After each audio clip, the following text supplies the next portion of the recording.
you're all doing well. I'm checking to make sure that I'm actually streaming. I know I'm jumping on in the middle of the day, which is unusual until now. Oh, look at that, I'm on. And it's suggesting that would you like to play your ghost playlist? Instead. Would you rather look at yourself? Or would you rather... Go ahead. Look at this top chat. It says nobody's watching, even though I'm watching. Isn't that kind of fun? Well, at least I know I'm out there. So, a couple of things. I hope I look okay. More importantly, I hope I sound okay.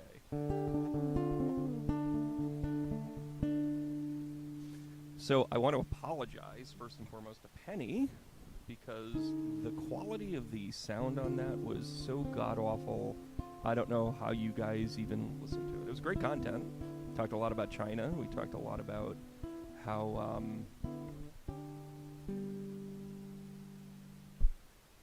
I'm just going to make sure my audio's up. Okay. And I actually...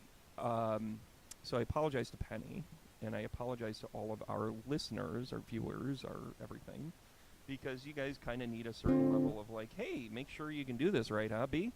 Great content. Content sells, right? Unless, of course, it sounds like it sounded the other day, you know?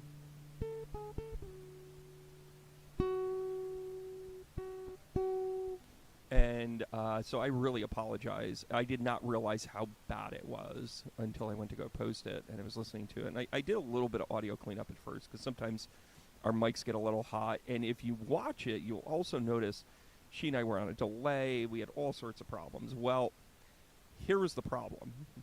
It was actually a really simple fix. And I have my... by the way, if you haven't had a chance to watch our holiday special where we basically showed a lot of stuff in our shop, we're going to do more if you guys like that. But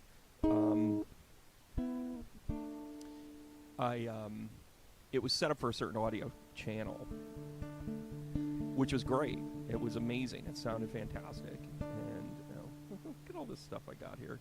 I don't need all that stuff. I'm going to do one of that. All right. I got leftovers from like 5 shows ago. And I'm going to sit back and bring my microphone with me. So, hey, Kevin, how are you? Listen, it's up to you to tell me if my sound is off. So I ended up actually really kind of trying to listen to it.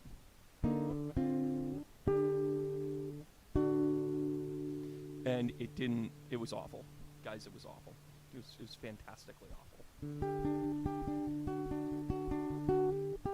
So I came in this morning, hell-bent,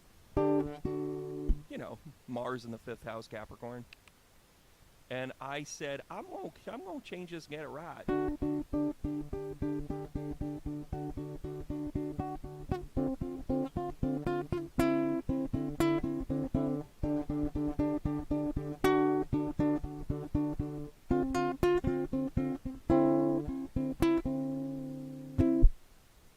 Copyright on that one. Sound is good. Okay, it's okay. All right, I can work with that. And I came in kind of hell-bent and said, oh my gosh, and I've got all these ideas. By the way, this is my first podcast. I'm not going to actually promote this. I just wanted to do a tester one so all of you can see and kind of hear it. Maybe I'll sit here with my guitar through whole, maybe I'll have like Music Monday where I'll only have musicians and I'll jam with them. But this podcast that I'm about to launch, I'm not even going to get into the name of it. I'm not even going to get into any of the other stuff. I've actually been working a lot behind the scenes because I have met some really incredibly cool people over the past couple of months. His journey has been fantastic. And I've also had people reveal themselves, which is part of all of this stuff that, like, when we talk about stuff, when Penny and I talk about stuff, I don't know why I feel the need to play this note, but... Ooh.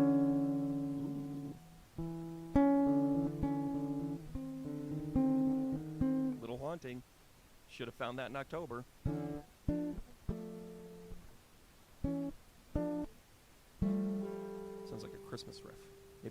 searching for? I'm searching for the Christmas riff. And I've got, investment in all of this stuff, and to my chagrin, last night when I'm driving home after doing production stuff, and I've been doing a lot of videos behind the scenes because I'm making a personal transformation. I have really kind of realized what my energy means to the people around me.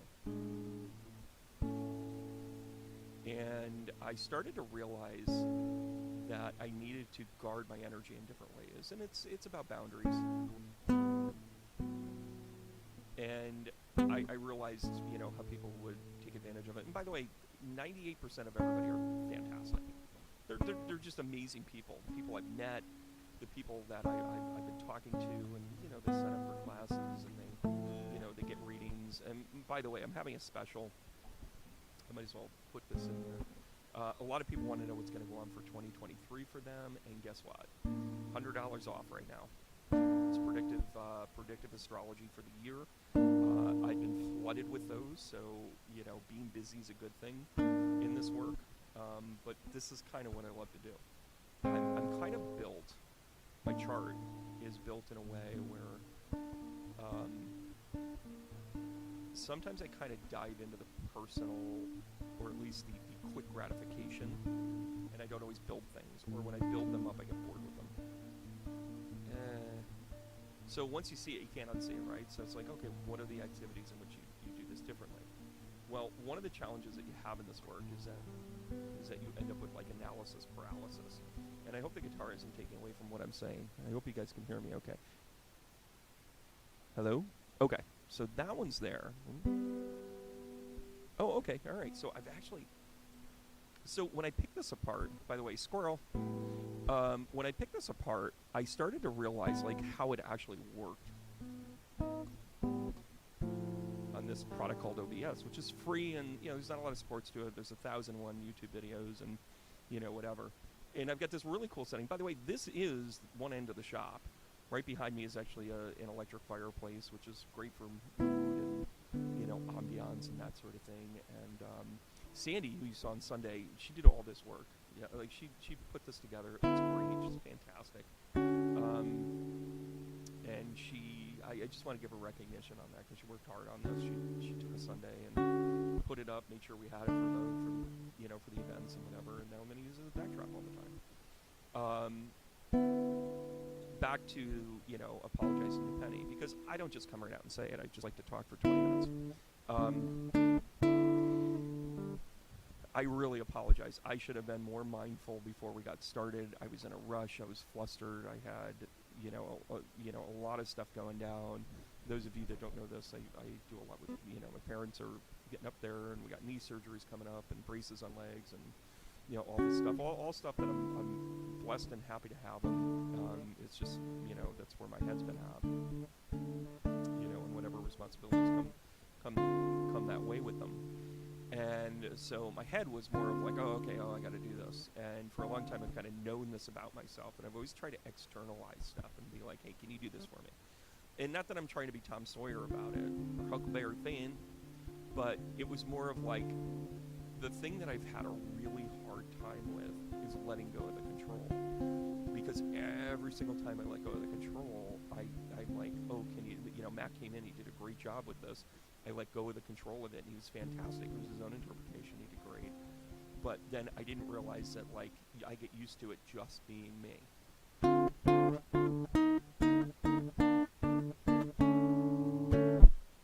And that's a thing, guys. Like, when you give up your trust, and you, hi Lita, how are you?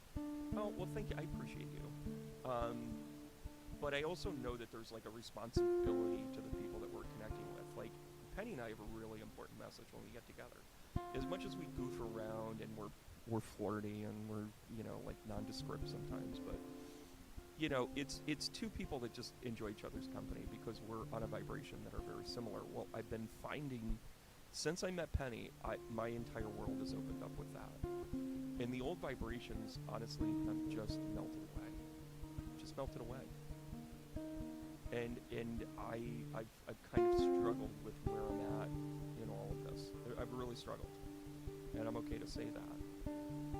because coming into this year, I was into year 8 of maladies. Oh no! You know that you know that scene in Forrest Gump when he like pulled the plug when he was talking. I just did that to myself. I'm sorry. Everybody's like ah. So the projective astrology, it's regularly $350 and it's only $250 right now. And when you see it, you'll understand all the work that goes into it, because I literally pull apart your main stuff you're going to go over this year. Ooh. Any of your returns, any of your, we definitely take a look at Venus, Mars.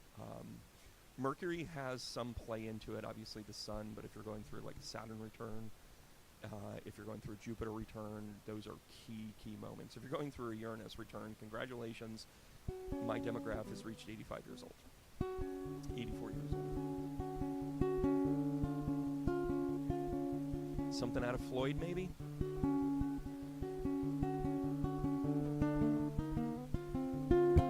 And it's a, it takes some time. I spend about an hour on it beforehand, and that's why the cost is where it is. But in doing all of this work and finding all of these great people, I want to talk a little bit about the vibration about what's going on right now. And yes, I'm kind of talking about it from myself.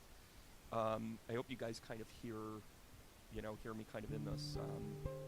So coming into this year, it was the precipice of like everything for my physical health falling apart, because it was really, really important to me to kind of get stuff right. And I had a studio. I rented another space. It was relatively inexpensive based on what it was, but I could never use it because, one, I wasn't getting there, and two, I found myself really kind of justifying why I wasn't getting there. Oh, well, I want to really dive into it. Instead of spending just a few hours a day there in planning it, I was like always finding things. It was right down the street. It wasn't very far. Like I took apart a lot of the things that I would have said, oh, those are the reasons why. And one of the challenges that I had was that they were a working studio, so, which is fair. I mean, they were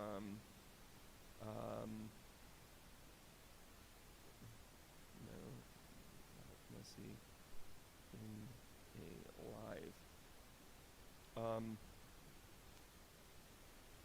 And it's, what's interesting is my connection with them got just lambasted, because my expectations and their expectations were like so unaligned. And I really learned from that, because they're good people, they're studio people, they're musicians, they're artists, and we're all trying to like help each other out. And I did it with a year-long lease, and made my commitment on it. But if I was there 100 hours in a year, it was a lot, because I couldn't record at certain times, and that didn't work with my schedule. So then I just said screw it, and I took the pain. Coming into this year, and by the way, physically I was just all over the place. When my team got my medical team really started to put 2 and 2 together, and I have some incredible people in that corner. They realized that as much as I had this injury that wasn't healing, I had an infection, and they never treated the infection. I was doing masking type stuff, and he said, this is kind of a major thing. We got to kind of take things out and put things back and clean it up and do this, that, and the other thing. I'm sparing a lot of detail because that's as comfortable as I am with it. But the idea that he was able to identify it and then work with it and then build me up again. But recovering from like a bone surgery or a muscle surgery or Achilles thing, which by the way, it was all of those things, is much different than recovering from an infection.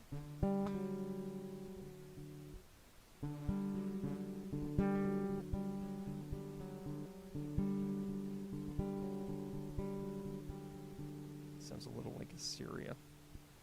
I get hysteria. Yeah. I will do more music. But then I came into this year and I was just a mess. I was just a physical mess. I was struggling every day. I was, getting up, getting the kids to school, getting in here, and then taking a nap. Then I would do, a plethora of readings, and then I would work until I passed out, and then I would get up and do it all over again the next day. And I was literally, it was a career suicide. I let other assassins try that. By the way, oh, look at that, I'm still here.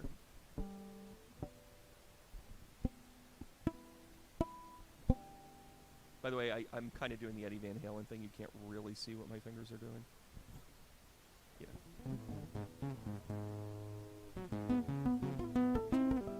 Anyways, that's for another day. But I was a mess. I was an absolute physical mess. And the challenge is that I work with a ton of people. And I work with, I felt like I was going to let them down. And instead, the people that I thought I would never let down, I was letting down left and right. And it was because I would say, like, oh my gosh, yeah, I can do that. And then I couldn't find the time. I couldn't find the energy. So in the middle of the year, I had this major surgery, and I let everybody know, I'm like, I'm down, I'm out. There is no, could you do this one thing for me? There is no, some of it was my own personal boundary.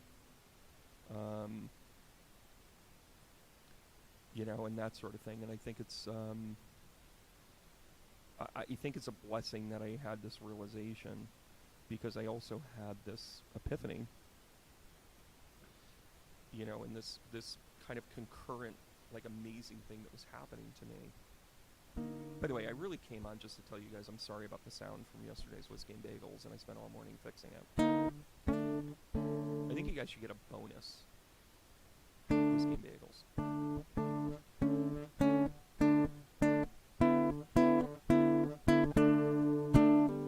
Such a rock star when I get the right note. I'll talk to Penny about it. We'll see if we can squeeze in another one this week, just to do it, just to say hi to each other.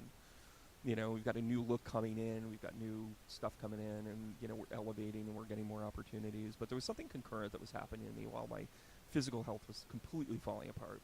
I couldn't lose weight. My blood sugars were all over the place. I would go to one level, and then like, I'd pass out. I would do I don't know. I was a mess. But I always had this vision of doing these ongoing conversations. And Penny really unlocked it for me. And it's a really secure thing for me. And when I start to do these podcasts, I want to have guests like you on. I want to have people that have been through shit, that identify it. And some of them will be, I don't even want to say the word average, but I don't necessarily want a ton of guests that always have a platform or something to pitch. I mean, you certainly can. But what I really want is to hear stories, to hear, like, how you got from point A to point B. Almost like a little bit of coaching and a little bit of honesty and a little bit of, like, holy shit, that was your epiphany. Because what was happening concurrently, I had Archangel Michael come to me in the middle of a show. And I say this unabashed. I say this without hesitation. I say it with such little reserve for your judgment. Like, I just don't care. Like, I know what I went through. Kind of like Ellie Arroway in Contact. I know what I saw. I don't need to give you any evidence because it's self-fulfilling. And although that's kind of a challenge of the woke community of, like, I don't have to justify anything. I get it. But I can't deny it either. It is about everything from faith to experience to all of that stuff. And I saw it for a reason. And for no reason whatsoever, even before Archangel Michael just showed up and was like, hey, what's going on, bro? And I'm like, I took my intuitive development class and I kind of shelved it. And some things started to happen. I wrote a class on archangels. I wrote a class on sacred geometry. And then all of a sudden, I'm booking a, thanks, Elizabeth. No, you're the rock star. Actually, Elizabeth, why don't you be a guest on my podcast? We'll just get caught up and we'll talk about peasant bread. Her bread is so good, guys. It's so fucking good. I can't even. This part right here, mostly for peasant bread.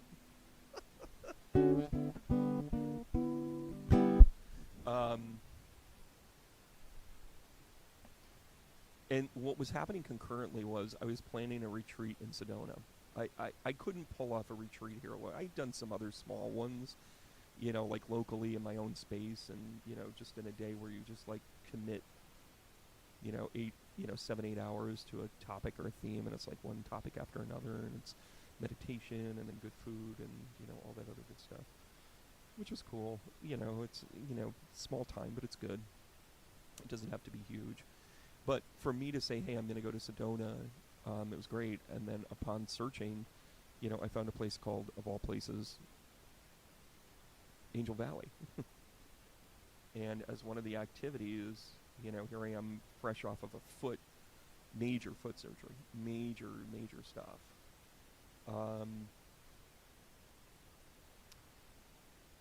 I climbed a mountain. 4 months. Let's see, it was in July, August, September, October, November, beginning of November. So 4.5, really less than 4 months, having my foot dangling off the edge of a table as they were trying to put it back together. They cleaned up everything. Like, everybody's great. Recovering from that is the challenge, and I was exhausted, and I gave myself time. And I had one highlight a week. Well, I had a couple of highlights a week, but the one public highlight that I had a week was talking to Penny. And the fact that I let that sound go out the way that it did is disrespecting my journey, and I will never do that again. I just won't do it. Lesson learned. So in addition to this, I've had these accumulated lessons of, like, you got to do it this way. Like, better. I'm in no better mode. And that comes to relationships, it comes to conversations, it comes to friendship. And, the topic of karma is recognizing that you could have done it differently. Everybody thinks karma is like this revenge tool. And by the way, people that talk like that are incredibly lower vibration. I'm sorry. And again, you can shrug your shoulders and dip down in that water and go, well, karma, is a joke or whatever. Perfectly acceptable. But when people live their life by, I can't wait for karma to seek revenge on them, you are saying fuck you to their path. And I hate that. You are just an inhumane jackwagon. And because I've had so many people just seek revenge on what you've been witnessing. If you've known me personally, it was me trying to figure it out. And I recently reconnected with somebody who is just this amazing soul, and I knew her way back when. There are shadows of her in the book, and by the way, there's no actual. By the way, the book is being printed today, after months and weeks and sign-offs and all this other horse shit. So much so that I'm so frustrated with the self-publishing community that I can't wait to sell out on this book so I can republish it under my own publishing house. Because I just watch them just waste my time, my money, my effort, and my hope. Because I'm a deadline-driven person. The incredibly awesome, friend consultant that I have working with me now, he says, you do a lot by forcing function. I'm looking at my board because we just had a meeting yesterday. And he said, forcing function. And I said, forcing function? I go, well, what's that? He goes, yeah. He goes, you put it on the calendar and then you figure it out. I hit the wrong notes on purpose. It was all by design. Spirit told me to do it. But,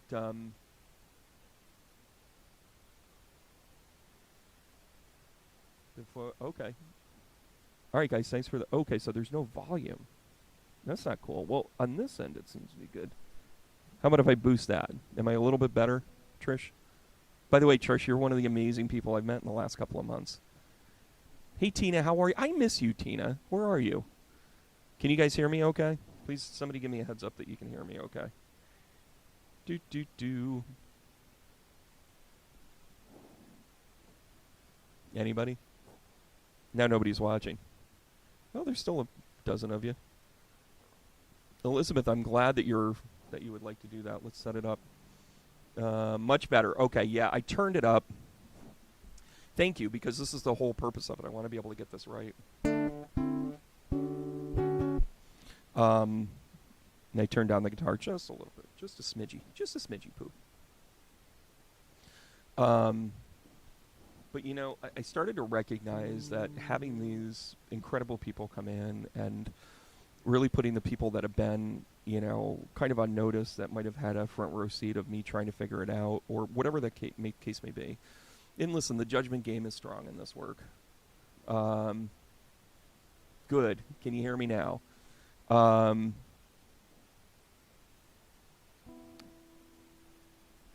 it's, it's one of these things that, like, and I've got these members, connected to the site. And the other thing that I realized is I have 30 days of meditation. And I get this note from somebody, and they're like, hey, where's all the other meditations? Well, they're all loaded up. It's just nobody can see them.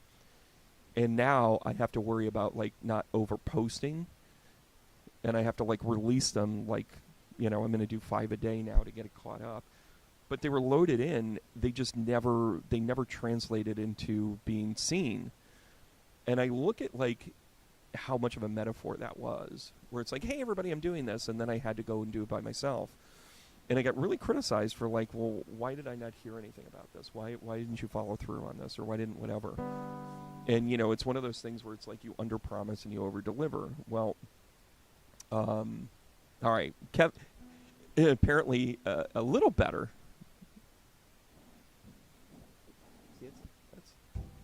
That's the stuff that scares me when people say it's a little better, but not really better. I'm going to do this. And thank you for having a little bit of patience here. Also, note to self.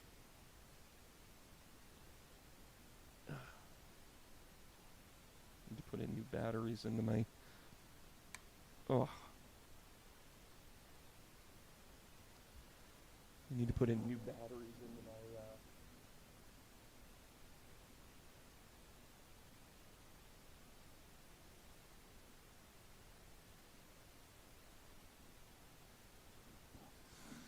All right, well, I'll adjust that a little bit more. But, I'm recognizing this, and I'm like, I'm a professional. I'm getting everything done. And then I'm like, oh, yeah, where's all your stuff? I'm like, it's in there. And then they're like, no, it's not. And I'm like, oh, that's kind of weird. The last thing I want to do is be like, oh, yeah, here's something. And then, oh, my gosh, I miss it. And there's a very long story short here. I really think that when you go through this, and I think the reason why I've gone through this, is when you have a gift like I do, and when I say I have a gift, I mean I'm talking about the mediumship. I'm talking about the stream of consciousness. By the way, it's going to be called the Stream of Consciousness podcast, where we're going to talk about creative things. We're going to talk about spiritual things. We're going to talk about everyday life things. Because I've kind of got these buckets of different interests and where to go and how to do it. And I've always got a soft spot for musicians. I'm a failed musician. I've got a great soft spot for authors who, speak from their soul, who really kind of work with it from, the standpoint of being able to, connect the dots and be whole and everything else. And they come from, creativity comes from a source of pain. And apparently I haven't had enough pain in my life. By the way, my foot killed me for years. Tina, can you hear me now? Tina's probably just pissed off because I wouldn't blame you. You guys are at whiskey time over there in England. And that's another thing. How cool is this? Like, I'm literally connected around the world. And there's And I had a lot of bots on my channel, and I actually purposely kind of didn't go overkill on stuff. Part of the success of my channel, and I really realized it recently, was that, I shot up to like 17, 18,000. Now I'm around 10,000. But one of the things was the bots, because I put out a Ukraine video at the time of the Ukraine war. Well, thank you very much, Mr. P, for following my channel, but I don't need your bots. I want real people. And, the dynamic that I kind of saw with that is like, okay, well, don't working on the ego death that I just went through for the past year. By the way, Chiron returns. It's a thing, which is why I developed a class about self-care astrology into the first of the year, because I really paid attention to my astrology. And one of the things that Penny she's invaluable to me for this reason.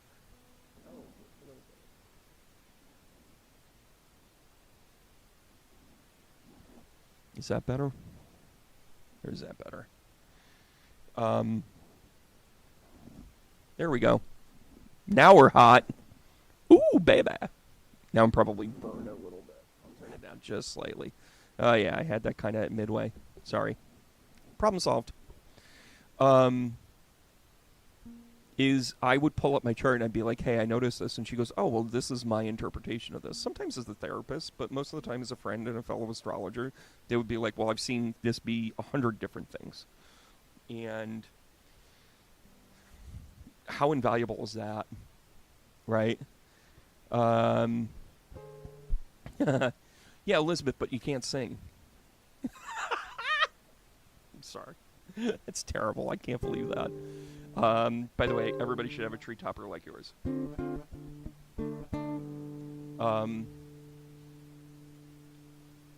So when I walked up, sounds equal between the channels now. Yeah, that was okay. Well, I'm trying to get it right, so here we are.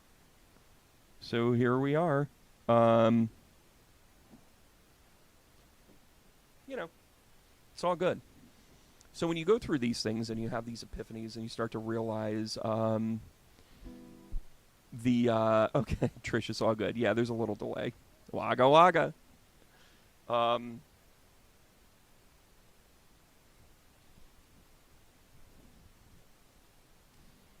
want to serve as a constant reminder that when we judge other people's paths, we actually, in an attempt to dim our light, in an attempt to dim other people's light, it's just, we do it to get ahead. We do it because of our conditioning.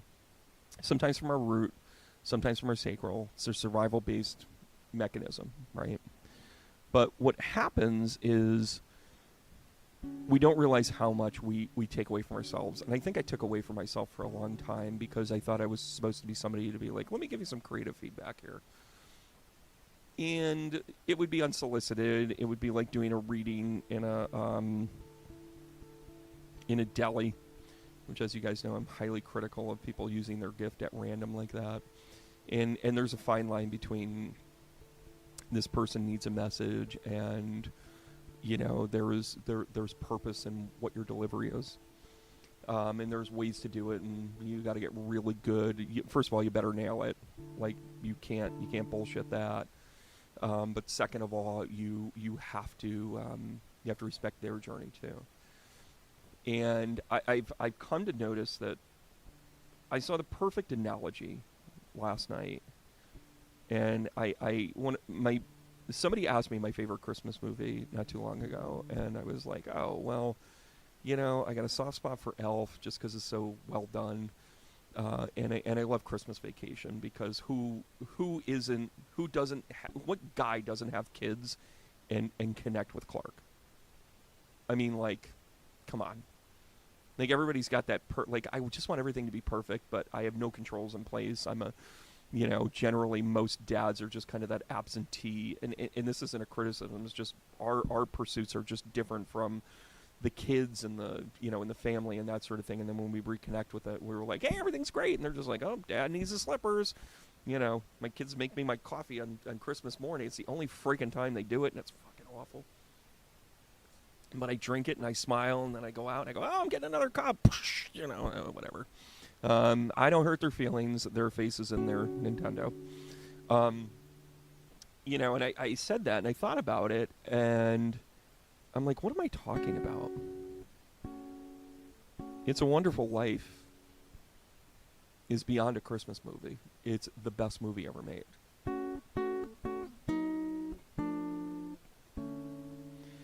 And when you're an ASC,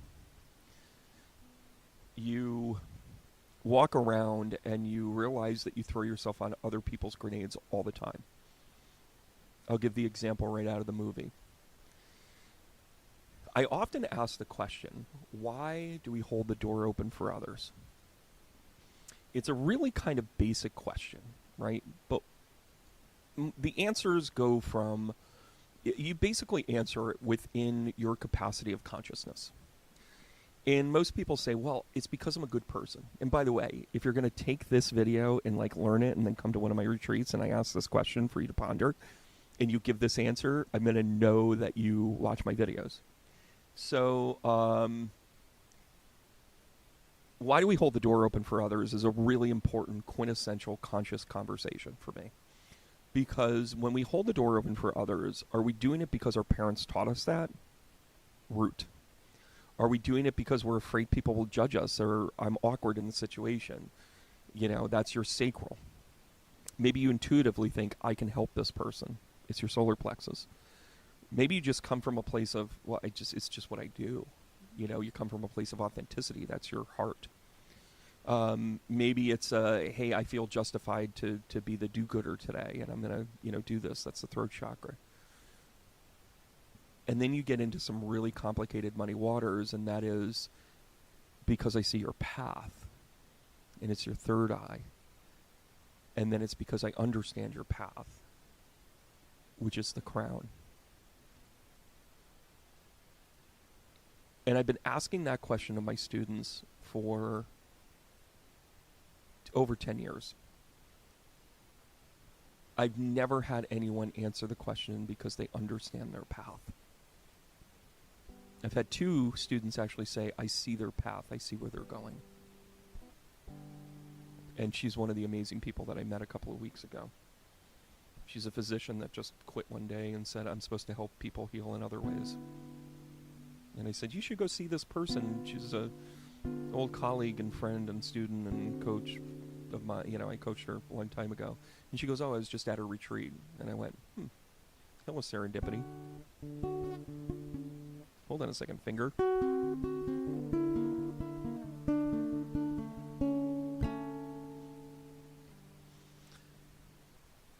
So why did Clarence jump in the water? Clarence jumped in the water to save George because he knew George would come in and save him. He needed a primer to activate that innate place where he was. By doing that, he unlocked everything. He unlocked all of his doubts. And by the way, George Bailey, let's go over it. All around nice guy, constant do-gooder, ready to fight the fight against anybody that's going to do the wrong to the people less fortunate or whatever. Real triumph of the human soul.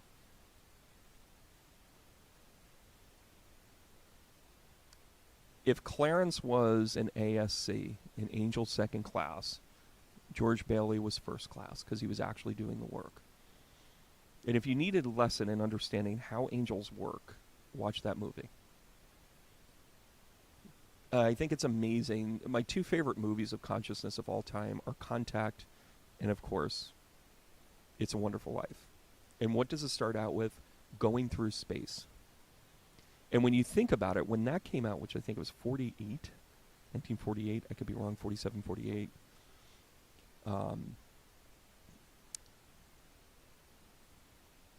for them to start out with 2 galaxies talking to each other as if they were the creator, broke the seal. It broke the freaking seal. Forget about the Baltimore Catechism. It broke the effing seal. Because it allowed us to start to recognize that we're from above. Those of you that follow me personally on Facebook, and by the way, like my Facebook page, Medium Brandon Ross, follow me on Conscious Medium B on Instagram. I got some cool stuff coming out on there.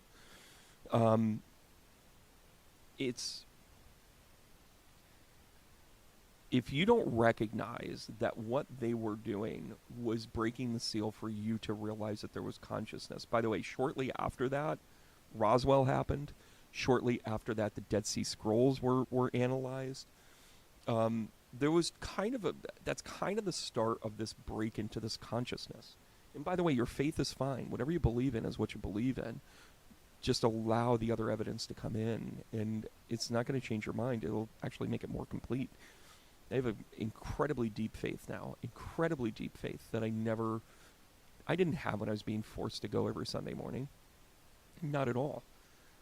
And it's funny, even George in this, here's somebody that is a living angel saying, I'm not really good at this whole religious thing or church thing. I forget how he said it.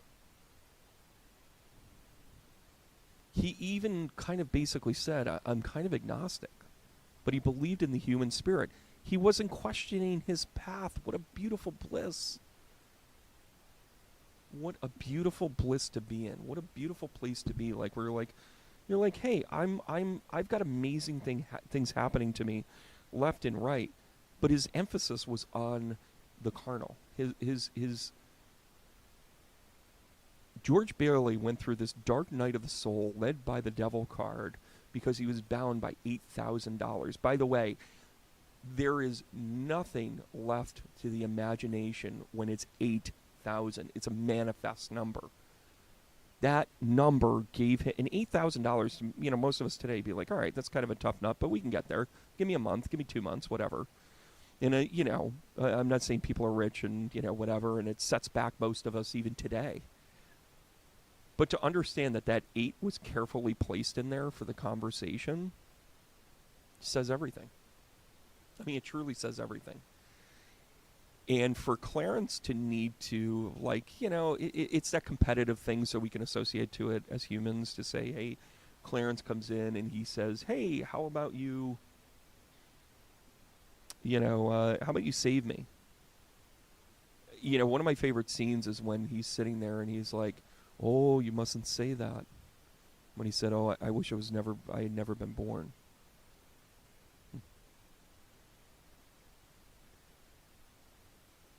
And he goes, oh, you mustn't say that. And then as he was putting on it, and by the way, there's such subtleties in that when he says, oh, yes, my wife gave this to me at, my last birthday. And, it's like it could have been a century ago, and it was about a century ago, and he's wearing this, pantaloon shirt type of thing. I call it a pantaloon shirt. I'm probably wrong. Like and comment below.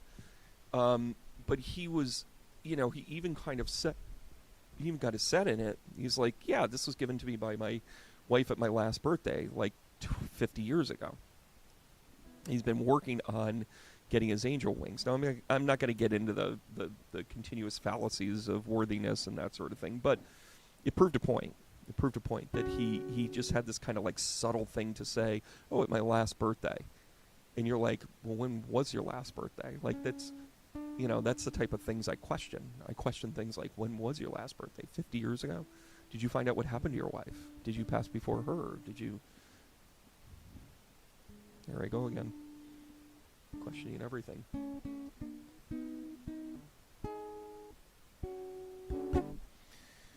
So,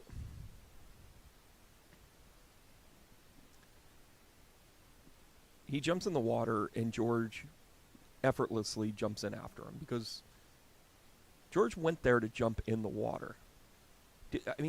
Analyze the scene in your head. George Bailey crashes his car, runs to the bridge and says, forget this, I'm done. I can't tell you how many times I got there to a bridge on this journey. And I'll be honest, I had some really good people talk me off the bridge. But every single time, I don't want you to think it happened so often that you're like, is this guy gonna carry right here? No, none of that. When I say jumping off the bridge, I mean quitting and going home. I mean saying, that's it, I'm just going to get a job at the state and I'll become obscure overnight. And pull the plug on all this stuff and nobody will know I even existed. That's what I mean by jumping off the bridge. It'll be like I never even existed. And the dynamic of that, and the metaphor of that I see in George Bailey, is he went there to jump off that bridge. So he intuitively knew he was jumping off that bridge that night. And he showed up. And that's when his angel said, I know what to do. I got to stir him up. I've got to make it look like the work. And no matter how ugly it is, you've got to rip off all the Band-Aids and recognize who you are in all of this. I have to help you realize who you are.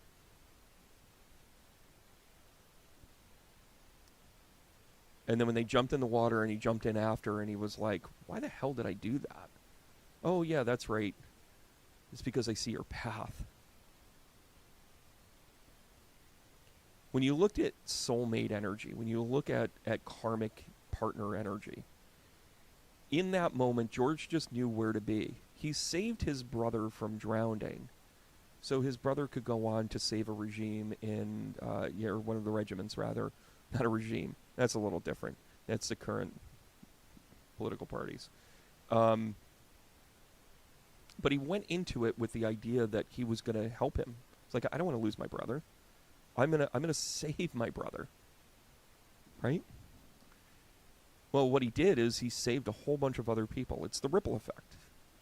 You know, some people make a big deal about the Mandela effect, about how it changes our psyche and it becomes the legend becomes the conversation instead of the reality. But what also happened in that too was that angel needed to be saved because George's work was angelic. Because George needed to help him because Clarence was going to help other people. They never really explained why him getting his wings were so important. But he alluded to it a couple of times because when he got his wings, it meant he could be with his wife. It also meant that he could help other people in different ways. But he had to do this stuff down here on Earth. By the way, those of you that follow Chinese astrology, which I find fascinating, but my knowledge level is not as prolific as it should be to teach it, but I could certainly say this. When I explored that part in my path, and I had a really cool teacher, instructor rather, not so much a teacher, but she pointed out, she said, you're in rare air. She said, you are a 7th level earth angel. And I went, I'm sorry, right? Not the manifester, not the magician, not the angel, not the heaven, 7th heaven. That's where the term 7th heaven comes from, is actually Chinese astrology. It's 7th level earth angel. I'm as high as I need to go here. And she said to me, she said, an angel's going to reach down and pull you up. That's the way this works. Guess freaking what? I cannot tell you how many times I have jumped in the water at my own peril for other people to help me to show them who they are. I cannot tell you how many times I would put myself into a position of compromise. I'll just say it like that, of compromise. So they got the lesson that they needed to. And when you're fighting an infection, when you're fighting health issues, when you're trying to figure it out yourself. I mean, George was trying to figure it out himself. Clarence was trying to figure it out himself.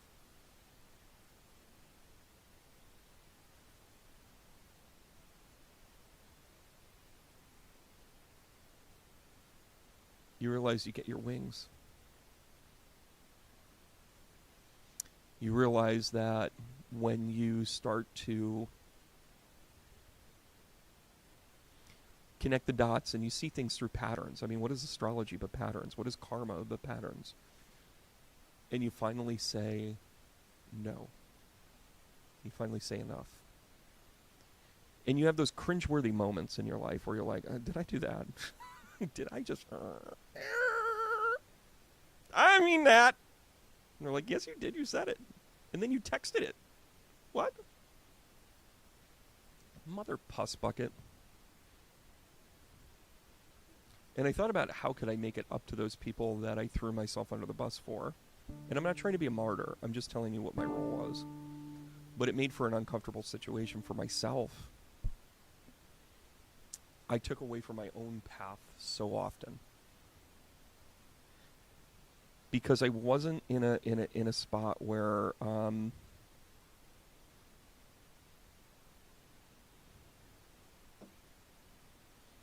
I found myself in a spot where I began to kind of recognize that I finally said, I've had enough. So Archangel Michael comes to me. I'd already planned a trip to Sedona. I go to Angel Valley. And what is the mountain I climb? Along with the other 8 people that went up the mountain with me. Some people opted out. But Mount Michael. Mount freaking Michael. I climbed Mount Michael. ASC 2. Angel second class. I'm actually looking up, and I'm sorry.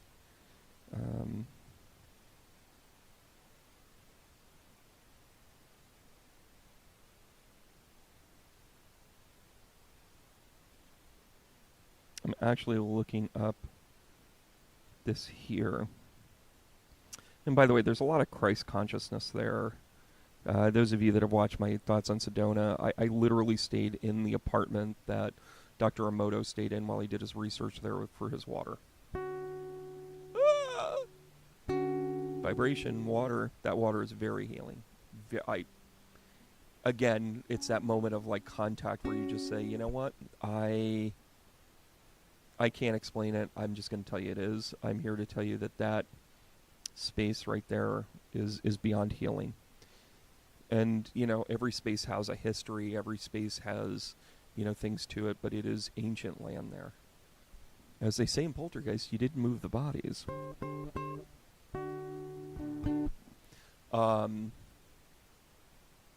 But it was an amazing trip, and it's been an amazing journey. And the realizations that I had, and what does this have to do with the YouTube channel? Everything. I'm going to travel the world. I have it in my chart. I have it in my path. I still have responsibilities, with 3 awesome kids that came into my path. Talk about soulmates. They were born of a different family, and now I found purpose with each one of them. Even the careful with what I say. I mean, he's already going to go to therapy, so I might as well say it. Even the one that's just a complete pain in the ass right now at 16 years old, and but he grew his hair long, so I'm like, all right, he can be cool. I'd like you to shower once a week, but not everything kicked in right away for him. So, even in the tough lot of anything that you're given and challenges and everything else, everything's a mountain, guys. Everything's a mountain. Everything is a mountain. This technology was a mountain. I decided to climb it today. And that's why I apologize to Penny and everybody that saw that. You deserve better than that. I can't. I'm built in a way to say, oh, is that a mountain? I got it. Like, come freaking on. And by the way, what I'm going to do the rest of the day is figure out the rest of this formatting so Penny and I can have a quality level stuff and consistent. And, I tried to externalize it, and it wasn't fair to anybody that I was attached to with that. I need to figure it out myself. There are no shortcuts. Oh, everybody loves that. Oh, you guys can see what I can do now. I don't play too much up here.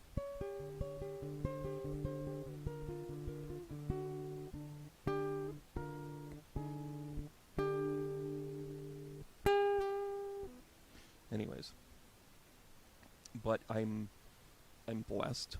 I feel healthy. I went for a walk this morning. I found this place nearby to me that does stretching, because when you have 2 Achilles that have been operated on, you have to kind of really pay attention to that, or you'll re-injure yourself very easily. And I'm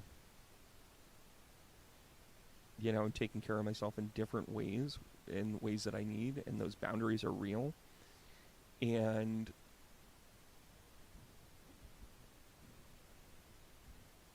when people judge you for your mistakes, remember Clarence. I think we beat the shit out of ourselves because we make a mistake and then we stay in that mistake. Whether it's in our head, whether it's in our reputation, whether it's in our whatever. and we become fodder of others.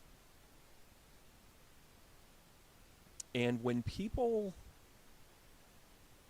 want to judge you, want to capitalize on you, that's the thing. That's actually what's happened to me. People have capitalized on mistakes. Like, oh, his channel's no good, so I'm going to start my own. Okay, all right. Well, you could have started your own and not told me mine was shit. By the way, that was a metaphor. That wasn't exactly what happened. But, you know, when I started in this work in 2015, when I opened up my space, a small shop, and it's done well over time. But it was one of 4 shops in the greater Capital District. Now there are literally 23 brick and mortar crystal shops in the Capital District. Like, as a business person, I'm like, forget this.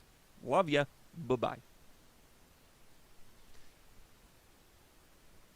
But then when you realize that half of them were in my student groups, you know, I want to encourage them. But instead they're like, oh, well, if I don't talk to him, then I don't need his permission. And why would I ever need to talk to him? Okay. And then I ask, why did I jump in the water for you?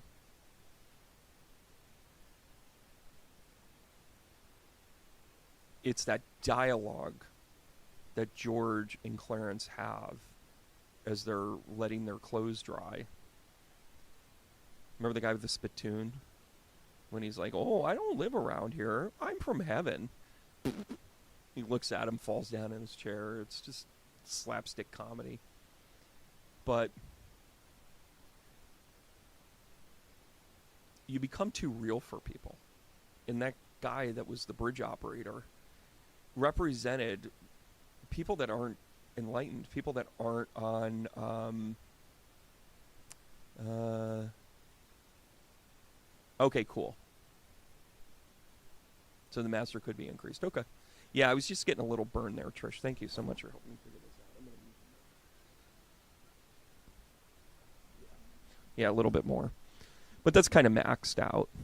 These audio boxes are built in a way where it's meant to be a filter so you don't burn your ears and all that stuff. So I care so much that I've once again jumped on a grenade so you can't hear me. What? But he represents, you know, the unconscious people that just get freaked out by people that get very real.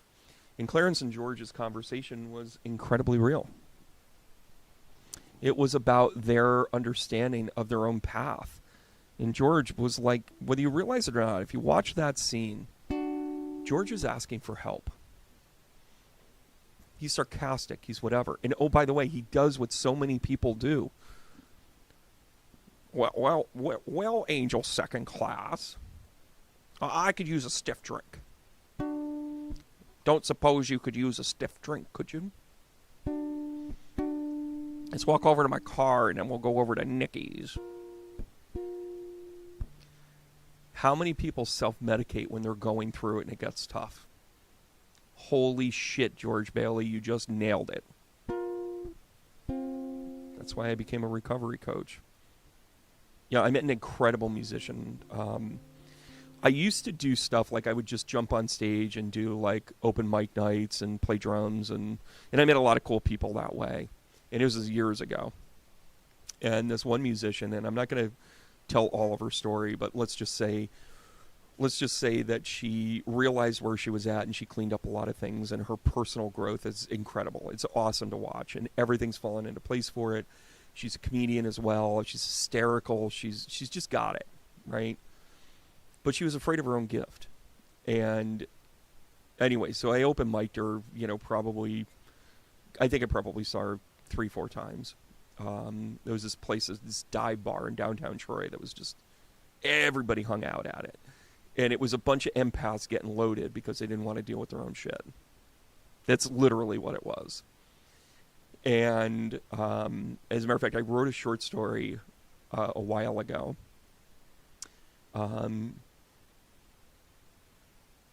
Called The Bar Light. And in the bar, she actually influenced the story. That whole scene kind of influenced the story.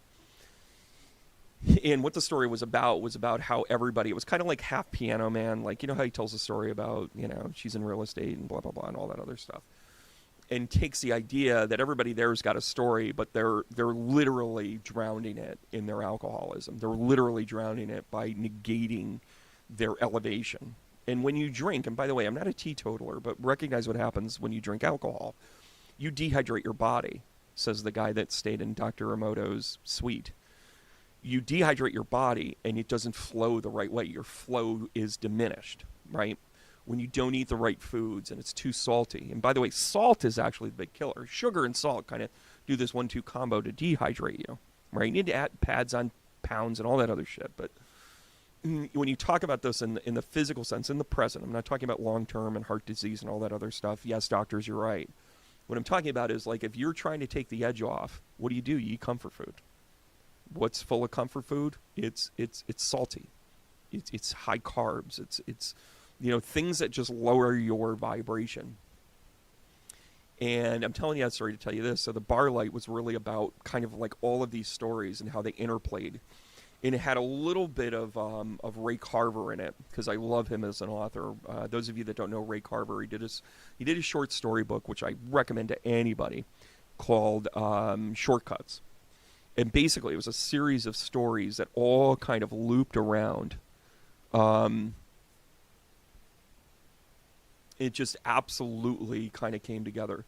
Yeah, Trish, I'm actually thinking about doing a live and just doing it together. I've got an incredible editor that I'm working with, and I wanted to do all of these movies. But I think what I'm going to do is kind of do like a movie night and just let the movie run. I don't really care about doing the about the money and the revenue that comes with it, because I read enough. I don't want for anything. You want to support my channel? Book a reading with me. Let me get to know you. That's how you support my path. That's how you support my soul. Is when you take a class, when you connect with me, when you go through this stuff. And it's funny, Ian's like, B, if you're going to elevate, you got to have different levels and different tiers. And I said, okay, how do I do that? And he says, you have to do it in a certain way. And I'm all for it. And I'm realizing, like, people are cool with connecting with me. I mean, I've had members that are like, okay, is that allowed membership content? See also all of the meditations that are sitting there in the block, and I might have to reload up everything, and they can't overpost and blah, whatever. So on the flip side of this, what I was talking about with the Bar Light was how it was all interconnected. Shortcuts, it's like all interconnected. So I kind of did an experiment with that, and it was like a really cool thing. And I think I want to resurrect like that sort of idea, to do more writing, because as much as I love telling the stories, and I already have another book already in principle and already kind of laid out, Daryl, who's an incredible editor. And when I say incredible editor, like, she got me. And when I open up my own publishing house, she's primary editor. She's the one I'm going to trust to make those decisions and do whatever it is need to do. But how many times do we negate our own path because we self-sabotage? For me, I'm always looking for who I'm supposed to jump into the water with.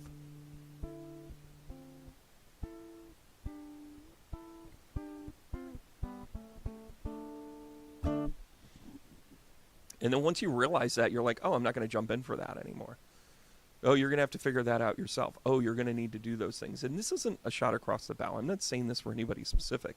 I realize my own pattern. I'm realizing that in the past, I've had people take my kindness and then turn it against me.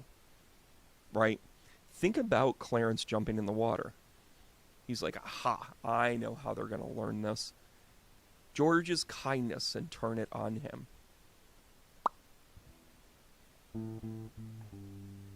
Wait.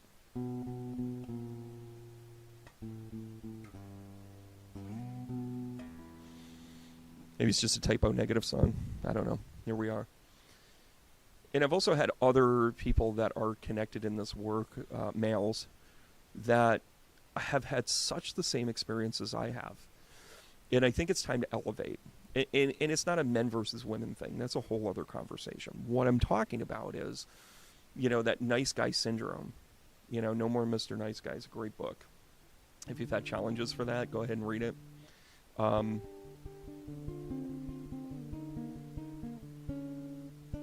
by the way, if you're a woman or you're attracted to men, to understand how masculine energy works, it's a great book because you start to recognize, like, why do I always go for the bad guy? Why do I always go for the bad boy? Because there's certain qualities of limitations that are always, that, like, are just good. Like, you don't want perfect all the time. You want somebody a little broken. You want somebody to prove themselves. And that's not always fair to them. It's not fair to the process. Penny, I know you're off and on this, and I know I had a full schedule today, but I hope you see this because you're really important. You're really important because I think she and I definitely have a Clarence George Bailey relationship. Yes, we flirt. Yes, we whatever. It's all tongue in cheek. It's a beautiful thing. It's hysterical. And by the way, anybody that is in my group or in my tribe, like I it's always going to be an offhanded comment. It's always going to be like, "Did you just say that to me?" Yeah, I did. Okay. Be like, I could be offended, but that was funny. I know. I go for the funny. So the book update, the book's being printed. It's on its way. No more things in the way. If you've ordered a book, you're going to get it signed. If you're local in the Capital District, I may just ring the bell and deliver it to you hands-on. Not because I want to save on the shipping. I just want to be grateful to you. So don't be surprised with that. No, by the way, I'll document the shit out of it. Sorry. Oh, there we go. That's what I wanted to do.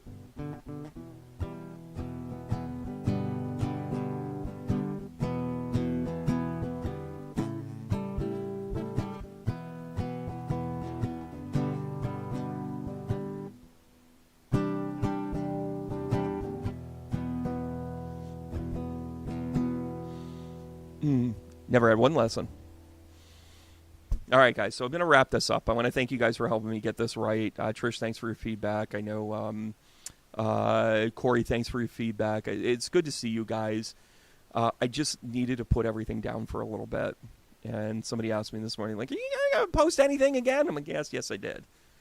So I posted the influence of It's a Wonderful Life to kind of say, it's not just a Christmas movie. It is a Christmas movie, but it's the greatest movie of all time.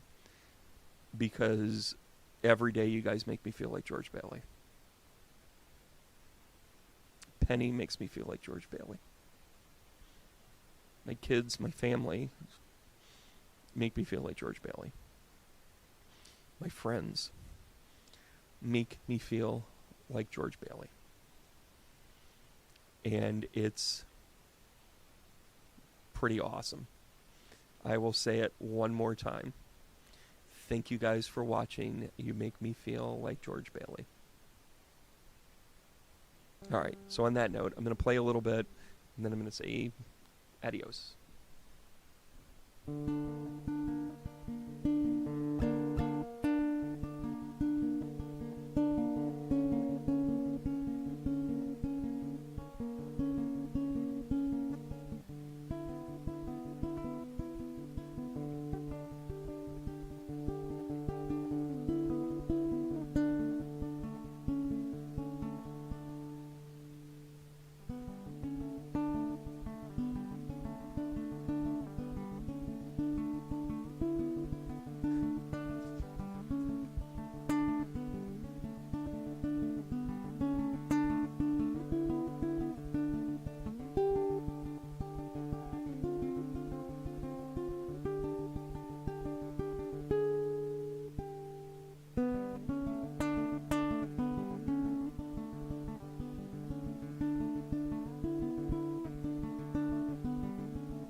Hope you hear the bell today, and I hope you guys get your wings. I'll see you guys soon. Hope you guys like these lives, because this is where I think it's at. I'll see you guys soon. Love you. That's where the heart tap comes from, and don't ever forget it.